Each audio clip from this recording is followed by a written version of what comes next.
Hello, everybody, and welcome to week 7 of Math 1220. So I hope the exam went well for all of you last week. The scores should be posted in 1 to 2 weeks. It takes me a little bit of time before I can get all the exams back, the written part back from the proctoring centers. Then after I get them back, I have to still grade them.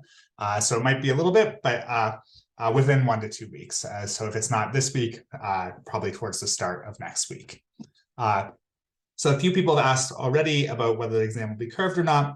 I'll see what the grades look like, and it may or may not be curved, but I'll announce all of that once I post the grades. So the grades will be posted all at once. You can't see your score on the online part yet either. But the grades will be posted all together once I have it all graded. And when I do that, I'll also post some information about whether it was curved or not, averages, and so on. Good, but otherwise we're back to our regular schedule. So we're back to doing a web work and a written homework every week. We have 4 more weeks of that before the next exam. So we have assignments 5 through 8. And then after those, we'll have 1 week each.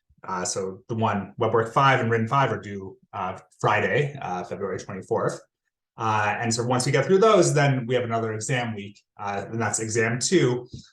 Which is week 12, March 27th to 31st. Great, so that's coming up. All of the assignments are posted up through exam 2, so if you want to get ahead, you can. Good, so also, but at least keep up week by week with the due dates, just like before. Okay, so what are we doing this week mathematically? Well, what's nice is, and I think, to me personally, I think the stuff from the first part of this class, so from the start of the class till up until exam 1, I think that's the most difficult stuff we do in this class.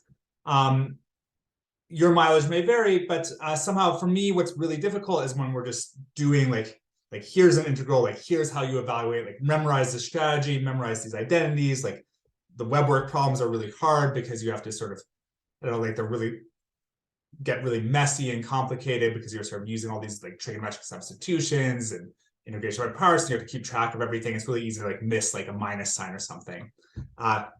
So I actually think sort of the rest of the stuff we do in the class is easier than that, because somehow we shift now from focusing on just like how do you evaluate these integrals, like sort of expanding our tools of what we can integrate.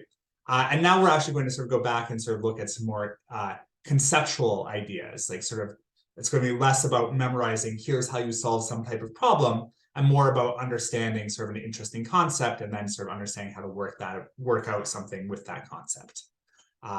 So we'll see that sort of already a little bit this week, and then sort of when we do with the material we do this week, and then even more we'll see that in the material we do in the next 3 weeks going up to exam 2.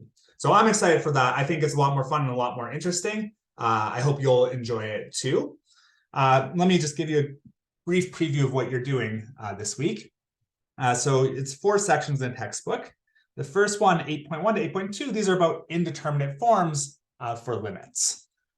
So the basic idea is like if I have 2 functions f and g, and say I know like the limit of x as I approach x naught is a, and the limit of g as I approach x naught is b, and so that b is not 0.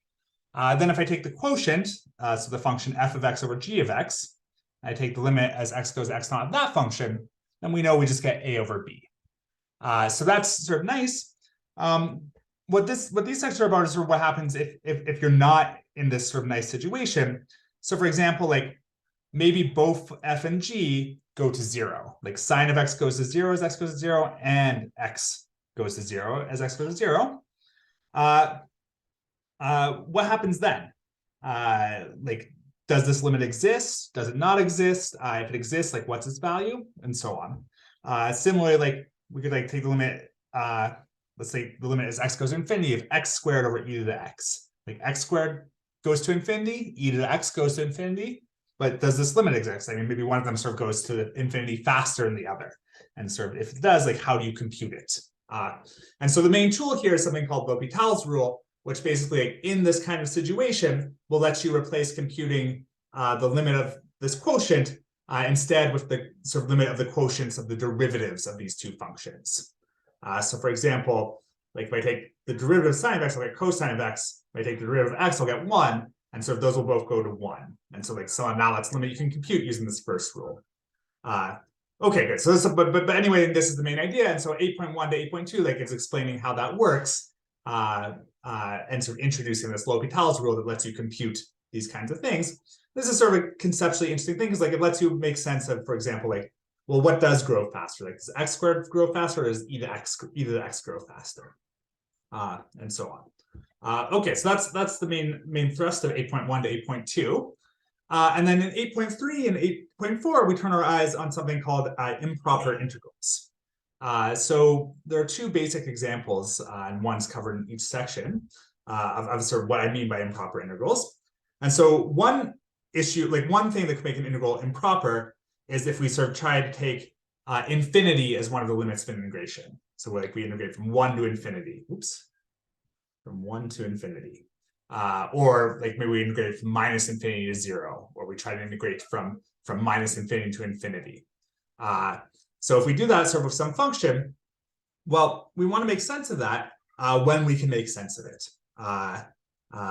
So for example, like if you look like this integral from 1 to infinity of 1 over x squared, like, well, you can sort of think of that, like you can imagine sort of drawing this curve off all the way to infinity and then sort of taking all of the area under that curve.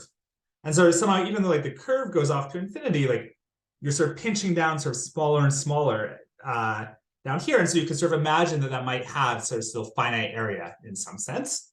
And sort of, so examining improper integrals sort of gives us a good way to make sense of that property of like, even though you could have an infinite curve, it might still have finite area under it. And so sort of these improper integrals with infinite limits of integration, well, you compute them by sort of just taking sort of improper integrals with like bigger and bigger finite limits of integration. So you sort of take like a b up here instead, and then you just let b goes to infinity, and you sort of take the limit of the result. Okay, so that's sort of what's going on with infinite limits of integration. And then there's a sort of another way you could sort of have an improper integral, which is sort of your limits of integration are finite, but maybe like your function, so like here, like 0 to pi over 2 of tangent of x dx, but now maybe your function sort of has like a vertical asymptote at one of those limits. So like tangent of x like sort of blows up to infinity at pi over 2. So in tangent of pi over 2 is not defined, but sort of as you sort of get closer and closer to it, like you sort of go off to infinity like this. And so it's the same question. I mean, sort of somehow like, well, you can still sort of say, okay, like let me look at the area under this curve, and like it sort of goes off to infinity, but sort of maybe because it's getting so narrow up here, maybe it still sort of somehow has a finite value. And so we ask sort of, can we make sense of this? And well, we try and do it. And so that's what sort of this is about. And again, sort of you do in the same way, you sort of chop off your integral like here, then here, then here, then here, then here. And you sort of ask, like, is there a limit when you sort of evaluate those chopped off integrals? Good, so that's what we'll be doing in section 8.3 and 8.4. And so I hope you can already see, I mean, like this is not like here's some type of function, like here's how you integrate it. Like this is sort of a little bit more interesting, like we're sort of asking like a conceptual, we're asking some conceptual questions here. And that's sort of the direction we're moving with the rest of the class, like to ask some more interesting conceptual questions. Okay, well, good luck this week. I hope to see some of you in office hours on Thursday. And of course, as always, feel free to send me any questions via email or on with the WebWork email instructor button. I'm always happy to answer these. Good. And then I also want to point out there's a mid-semester course feedback form. You should get an email about it from the sort of course feedback website. Please fill this out if you have any suggestions or thoughts about the class. So definitely happy to hear anything I can do to make this a better experience for you. Okay, thanks, and have a good week.